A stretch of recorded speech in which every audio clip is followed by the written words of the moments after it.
Unstuck Movement. I am your host, Rob Z. This platform was created for you to break those chains that have been holding you back in your life. I love to speak about transformation and breakthrough because I feel like in life, we get stuck at various points throughout our life in many different places. And we have to find that breakthrough to get to the next level of our potential. We were created with unlimited potential, right?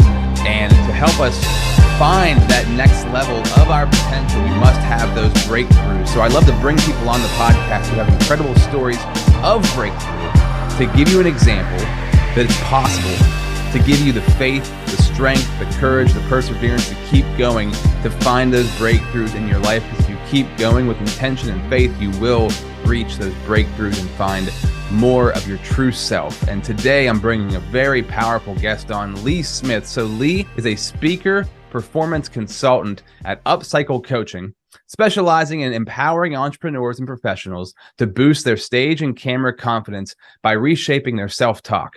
With over 30 years of experience in public speaking, she's honed her skills through Toastmasters International, Burchard's World's Greatest Speaker Training, and Les Brown's Power Voice Academy. Some big names in there. Lee's expertise also extends to neuro-linguistic programming, aiding clients in overcoming limiting beliefs and silencing their inner critic for authentic and dynamic presentations. She's a powerful Unstuck story for us today. Lee, thank you so much for being a part of the Unstuck movement. Thank you, Rob. It's an honor and a pleasure to be here. Yes, so cool to have you here. Always love talking to you and love chatting with you and learning from you. So today, as with every episode, I start these episodes out with a question. We ask better questions in our lives. We get greater answers in our life. The better answers we get, the more breakthrough we have, right? So the question I want to ask you to kick things off is, how did you transform the massive depression that you were experiencing in your life? And how did that transformation lead to your Unstuck story? That is definitely a great and powerful question. So thank you for asking that. And I want to take us on a journey to the islands of Hawaii. And hopefully you've seen pictures or you've been there yourself and you can recall the beautiful paradise that it is. And I happened to be there on one glorious sunset, and I'm watching my husband in front of me with a camera, and he's got the lens sticking out from his face, almost like Pinocchio's nose. He's trying to capture just the perfect lighting to grab those beautiful pictures. And my young teenage daughter at the time, she's cradled in my arms, and we're having this mother-daughter moment. And off to the other side of me is my stepson. He's grown and out of the house at this point, but he's on holiday with us and his girlfriend. And so I'm surrounded by family, by people that I love most. And I'm on this beautiful island watching the golden orb setting on that sapphire horizon, the gentle breeze caressing our face. And I start thinking to myself in this moment, wow, I'm here with my family on a holiday. We had 23 days across 4 islands. There are so many people who don't even get to come to even one island. So I am having this experience that people don't even get even once in a lifetime. And Rob, when that thought crossed my mind, I had this weird sensation, and I realized I'm only thinking this. I'm not feeling what is supposed to be this super incredible moment. And that's when I had this awareness while I was asking myself, why am I not feeling this? And I had this it felt like a tiny light bulb of, wait, I'm not who I really am. And wait, I've been fighting a depression.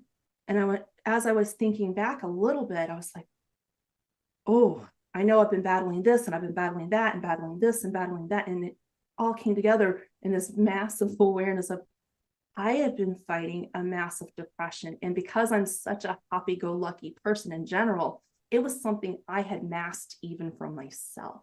And so to have this awareness of who am I right now, standing on this beach in this treasure of a moment with my family and here in this beautiful piece of God's creation, and not to be fully experiencing it. I was present in a way, but I knew I wasn't soaking in what it was fully meant to be.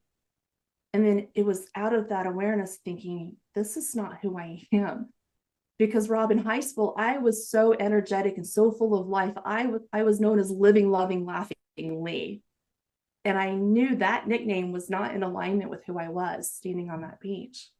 And I could feel myself thinking, I'm covered in just. That is like dust with a J, where I'm just a wife, I'm just a mother, I'm just a stay-at-home mom, I'm just a stepmother, I'm just a daughter, I'm just a sister. I am just a woman so depressed right now, and I don't feel fully alive. And then it was, I know this is not who I want to be. This has got to change right here. This is where we draw the proverbial line in the sand, step over it, don't look back, and make that change. But I was so lost in that moment. And I had this magical question, if you will, that landed in my space. I remember hearing it in my mind, whether it was the Holy Spirit or God himself saying, well, Lee, what does make you happy? And to stand there clueless, when for so many moments of my life, I always knew what made me happy, what would light me up and get me going. And in that moment, I just felt like I was standing there frozen in that cluelessness. And I thought, okay, that's it. That's it. That's what I have to figure out. There's a new year coming right around the corner in just a few days. And I don't care how selfish it seems to anybody else, even if it's my husband. And we were struggling at that time. And I thought, even if it seems selfish to him or anybody else, I need to make myself number one right now. I know what it takes to make my husband happy. We've been married for 15, 16 years. I knew how to figure that out. I knew how to bring a smile to my young daughter's face. And I knew, even though I didn't have the best relationship with my stepson, I knew how to appease him. But when it came to me, I couldn't come up with anything. And fast forwarding to where we are today, Rob, I want to challenge our viewers and listeners. Do you know what makes you happy? Do you really know? I learned from Dean Graziosi at one of the seminars that he was teaching. He said, if I have found that if you ask a lot of people, if you ask 100 people, do you know what makes you happy? 80% of the time, do you know what you'll hear? What doesn't make them happy. And they don't really know what makes them happy. And I said, okay, so when my moment happened for me, I said, yes, I am going on a quest to figure it out. And I also thought, again, still standing on that beach thinking, well, I want a word to anchor me in this journey. I had heard of friends picking a word for the year and letting that help them along the journey. I'd never done that before. And I thought, that's going to be my first task right here. What now? Right now, what word do I want to use? And I thought, I want to use the word laugh. Because at this point, I can't remember when was the last time I laughed, genuinely laughed. And I thought, yeah, let's do that. Let's do that. And so when we got back stateside after the holiday, I thought, okay, I'm going to do whatever it takes to make me laugh. And I did 3 key things, Rob. First, admittedly, it was sitting on the corner of the couch watching reruns of Friends, because that's my favorite sitcom. And no matter how many times I watch it, I know all the lines, I know what's going to happen next. Those 6 characters would get me busted up laughing. Okay, all right, we'll do that. When I found my energy through that laughter, I'm like, I need to get out of the house and do something.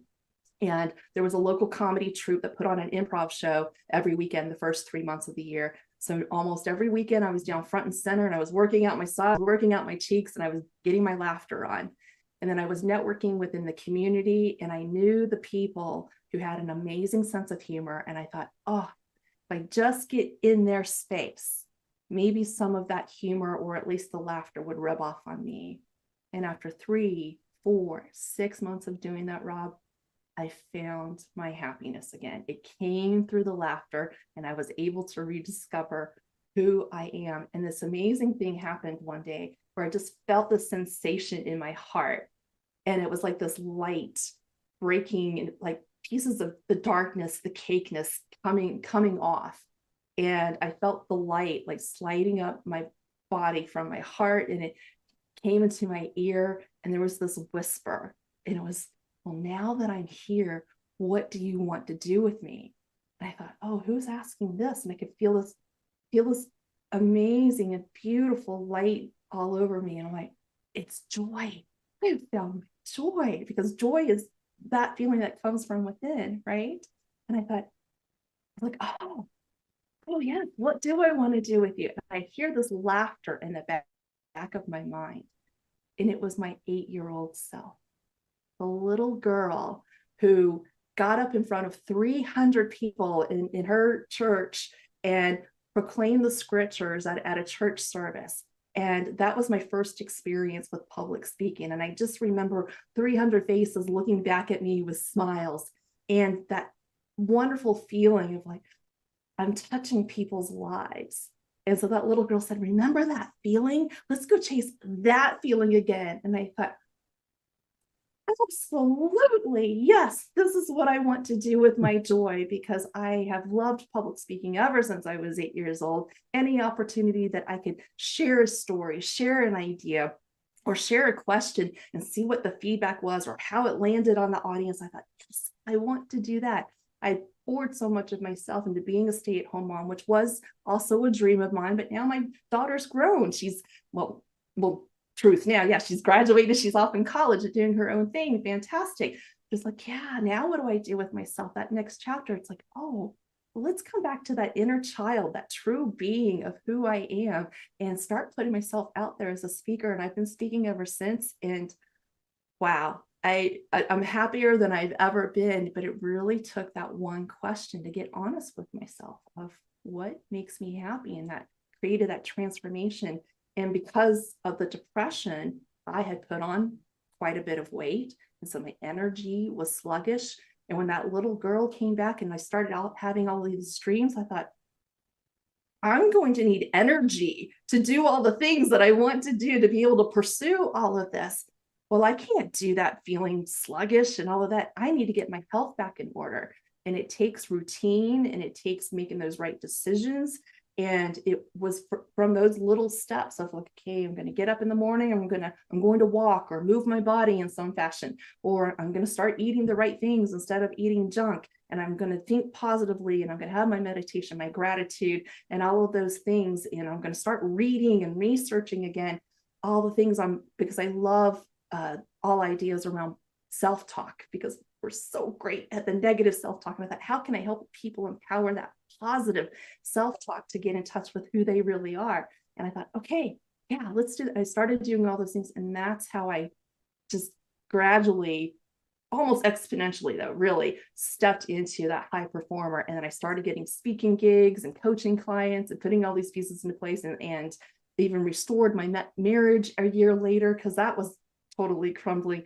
But really just putting these pieces into place so that I can be the happiest person that I will be, and live the life that I truly desire. And now taking it out there to plant seeds of hope for others, that you don't have to live by your mother's expectations. You don't have to live by what you think society wants you to be. No, look at yourself in the mirror. Ask yourself, what makes you happy? And if you don't know what makes you happy, you were clueless like me, go get that clarity. Go on your own quest and sort that out. And when you do, amazing things happen, and you'll discover who you really are. And you go and you live that, and life is amazing. Not easy.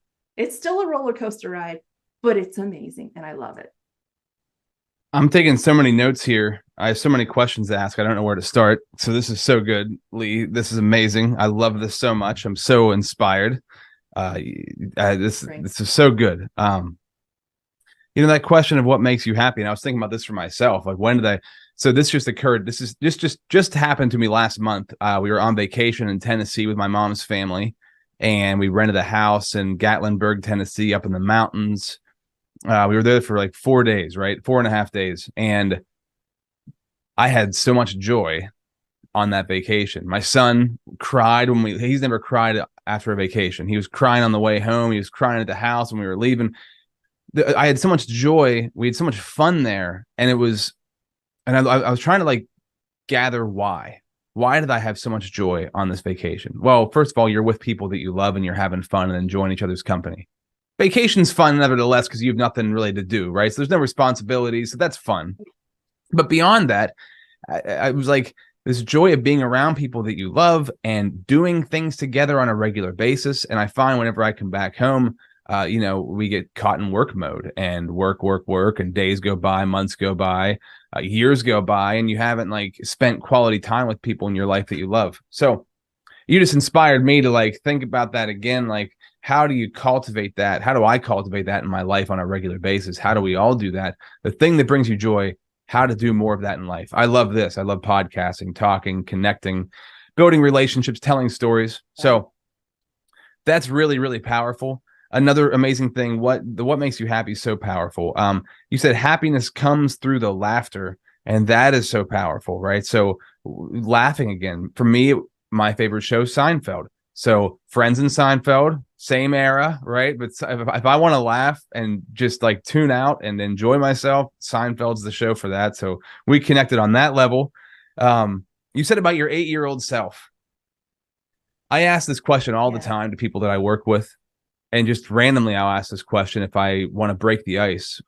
I'll ask them, what did you want to be when you were 10 years old? Which is just a phenomenal question because 8 years old, 10 years old, that's a point in your life where you're old enough to know what you truly love just because you love it. And you're young enough to not be fully influenced by the outside world yet, right? So you're still like, you know what you love and you want to dive into that. And I love that question because it can help to redirect you on where you want to go in your life. I love the fact that you were living, loving, and laughingly in school. That is so good. And it's so cool that you found the laughing part and you decided to live and find love in your life. And okay, so I needed to cover all of those things because those were all like, I have to say something about all of those because those all had like an impact on me when you were talking about them. I want to talk about, and we spoke about this before the podcast started, your marriage and how you saved your marriage, right? Because you said to me before the podcast, you had asked yourself, did I put everything into this marriage? And your answer was no. And that transformed and changed your marriage. Can you speak to that a little bit?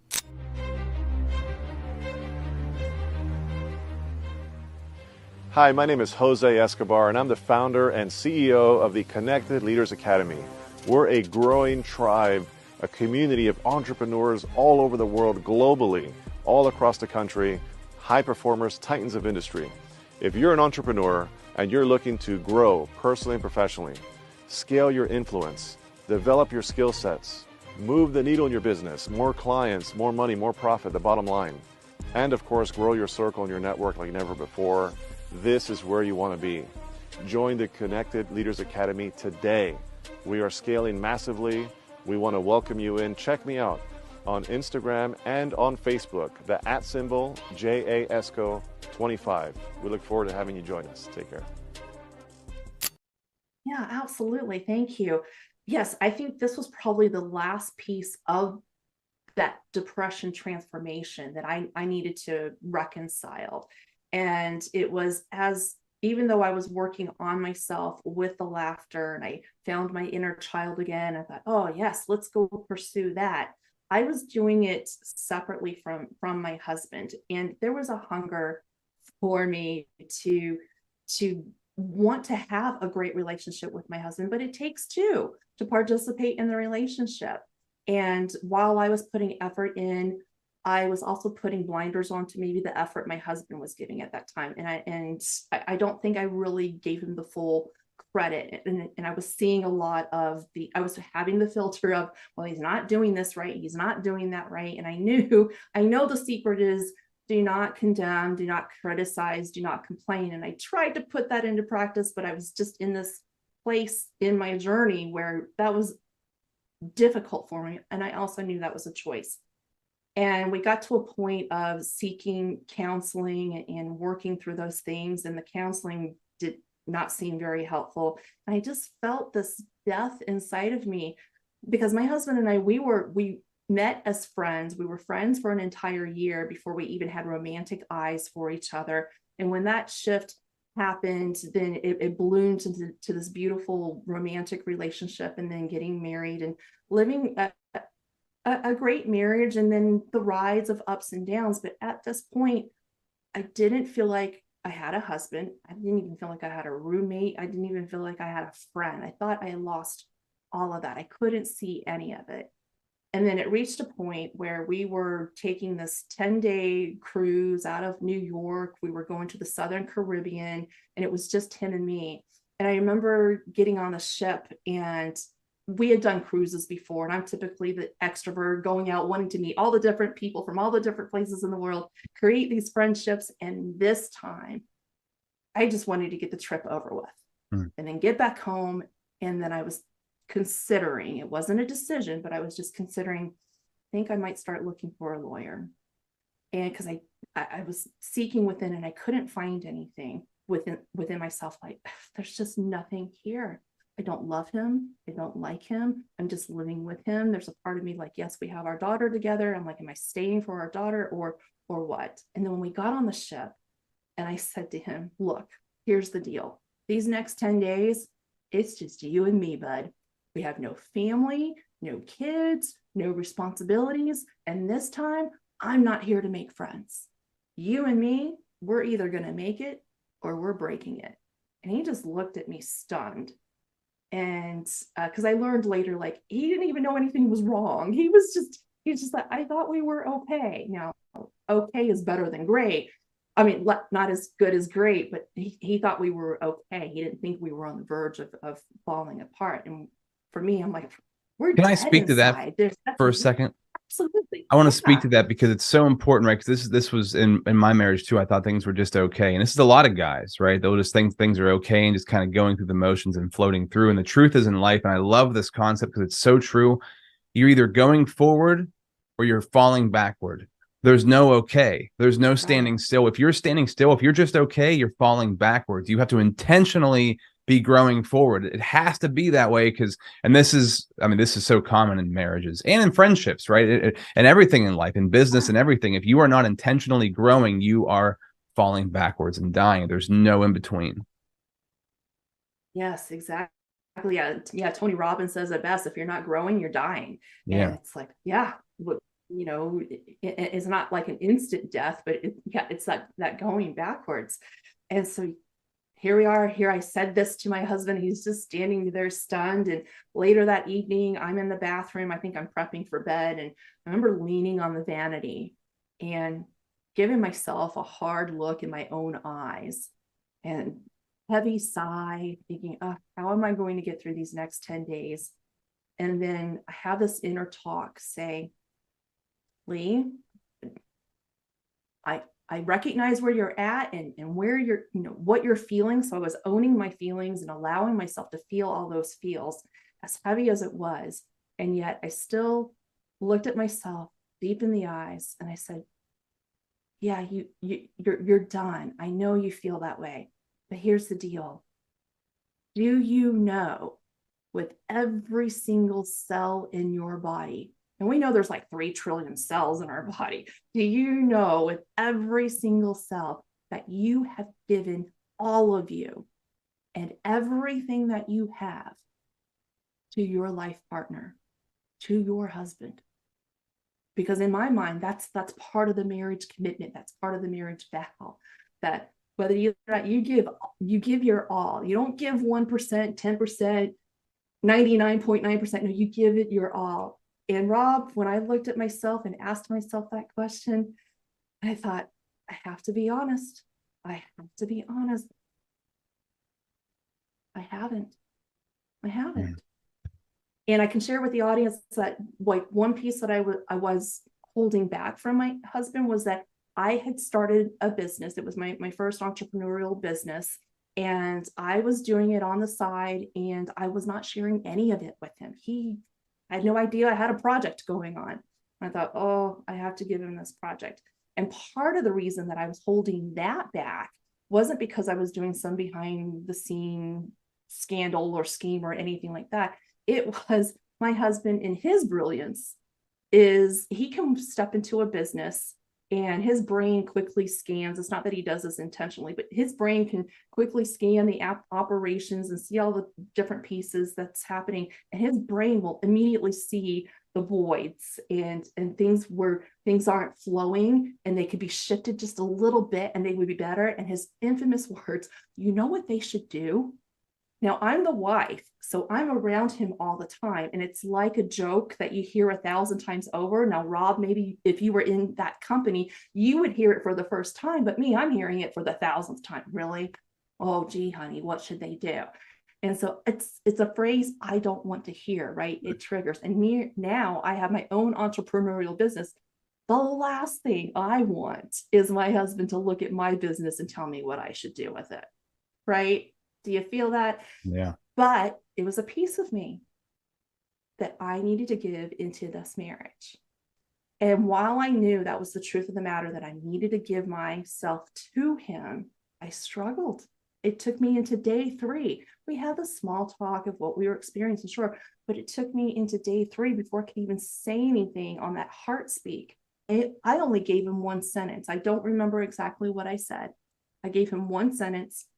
And I noticed that he just received it. There was no rebut. There was no questions. It was just, oh, okay. And then the next day, I gave him a couple more sentences. And I just kind of built it baby step by baby step.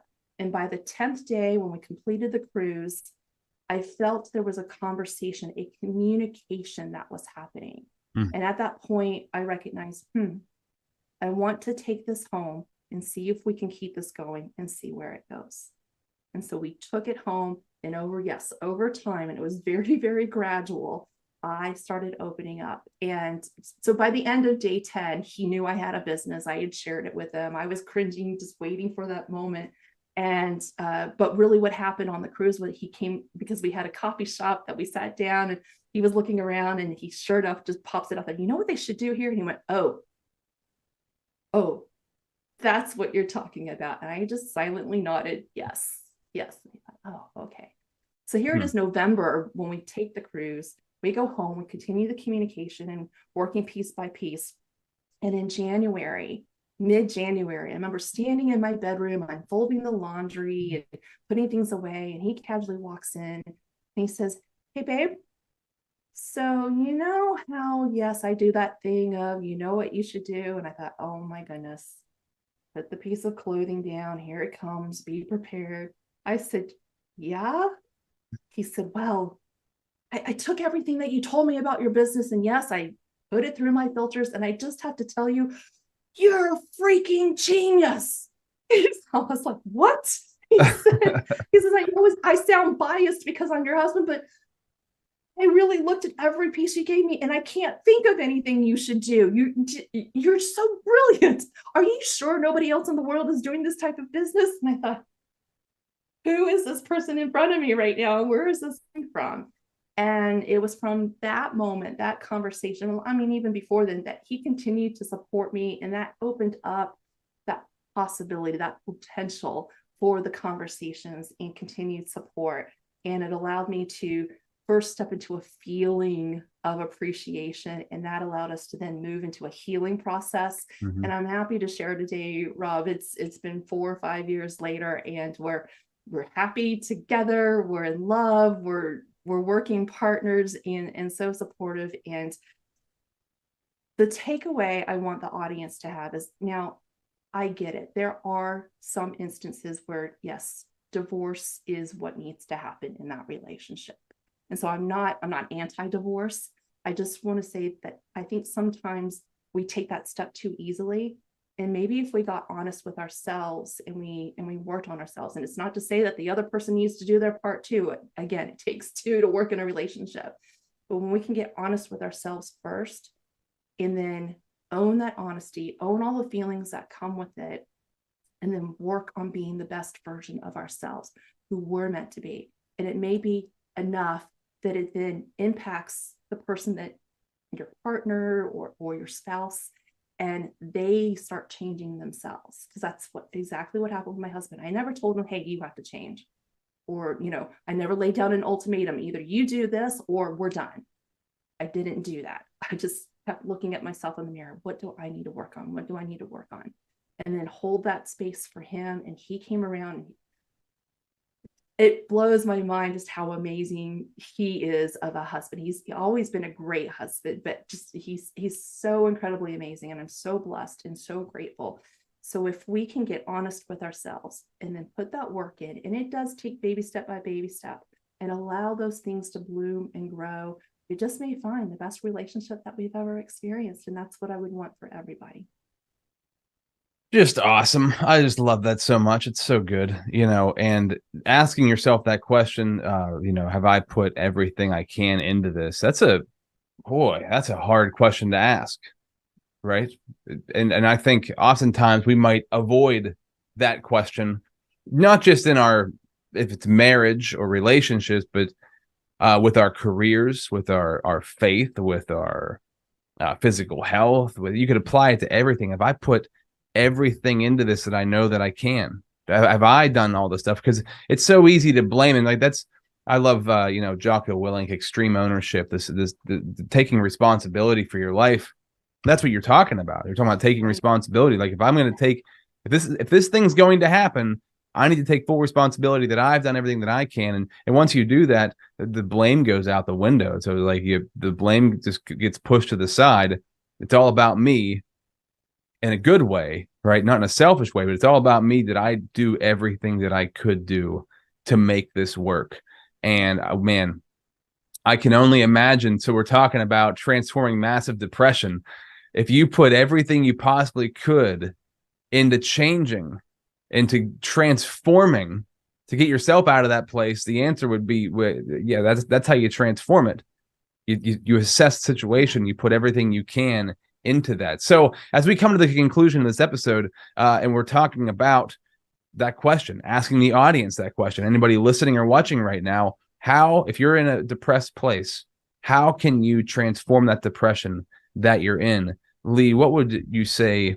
I think I know what you're going to say, but I want to give, because people are stuck right now. We know lots of people in the world that are stuck and they're depressed, and they feel trapped. They feel lost. They feel hopeless. They want to blame instead of take responsibility. What would you tell them to begin on that journey, or to continue on that journey? And it's the big question for a big issue, but is there something that comes to mind that you could give them right now that would empower them to keep moving? Yes, definitely. If at all possible, one of the strongest things I would encourage is to get out of your environment. So, so long as you're in your home day in and day out, everything that is familiar with depression, it's going to be there. So if you can get out, especially outdoors somewhere in where you can maybe get in touch with nature, if you have a lake, if you have a beach, for me, I have the mountains, there's hiking trails on the mountains, and getting away from your normal environment and getting in a natural space, and take a really good friend with you, a confidant that you trust, if it's not something that you want to do by yourself. And if you do choose to do it by yourself, you can ask these questions or just have that conversation with a confidant and try to dig into, do I know what makes me happy? And if you're clueless, it's okay, because that's where I started. And it was just having the awareness of, oh, I am clueless. All right, well, let's go try and figure that out. So it's okay to be clueless, but asking yourself that question and try to sort out what comes up for you. And it's taking yourself again out of that environment so you don't have any of these normal triggers. Because if you stayed in your home trying to ask yourself this, sitting on the couch, well, what makes me happy? You're going to come up with everything that doesn't make you happy. So being able to do that. And if you recognize that depression, okay, I'm depressed. I don't want to be here. I want to be in a different place. I want to be happy and feel that. Well, what would do that for me? What would make me happy? Getting outside of that environment, getting into nature, asking yourself that question. And then if you can also give yourself a space, a time, an opportunity where everything's quiet, no distractions, and journal things out. And writing, not a typing thing. And don't worry about the grammar. Don't worry about the sloppy handwriting. Don't worry about any of those things. it's the act of writing out, having our thoughts process through our body and handwriting these things. It opens up our unconscious or subconscious and allows things to come through that while we're overthinking it, can't break through that barrier. So when we just start, ask yourself, what makes me happy? And then start writing away and let yourself write whatever, incomplete sentences, bullet points, however you want to do it. But it just flows, And just that process of getting it out, you don't even have to go back and reread it unless you want to. And you may be surprised at what you actually write. And I know through some of the chicken scratch, it might be hard to decipher, but that could be some of the fun and the problem solving, right? What does that say right there? Oh, and you can find these hidden messages when you allow yourself to just be. And we're not thinking, we're just being. And then the last thing, just take those little baby steps. And not the last thing. I do want to encourage you to take what baby steps you can, either in the quest of figuring out what makes you happy or in doing the things that you know make you happy. And don't let anybody stop you. No excuses whatsoever. And then underneath it all, if you find, I tried getting out of nature late, I tried journaling, I tried talking with a confidant, I am still heavy with depression. If that's your case, friends, I strongly encourage you to seek professional help. There is absolutely nothing wrong with that. You are worth it. Your mental health is worth it. Life is too short to be struggling with depression. And I know depression is a real thing. And I was on that brink myself. I was honest enough with myself, like, oh, have I reached that point where I need professional help? And I was almost on that brink, but I created the breakthrough for myself. And that may happen for you, and that's wonderful. But if it doesn't, and you're like, maybe I do need to seek professional help, please do. You are so worth it. And the people around you who need you, worth it too. So be open to that as well. Amazing. I love it. Thank you for sharing. So good. If people want to contact you, what's the best way to get a hold of you? Wow, great question. I was thinking about that too. Like, what's the best place to find me?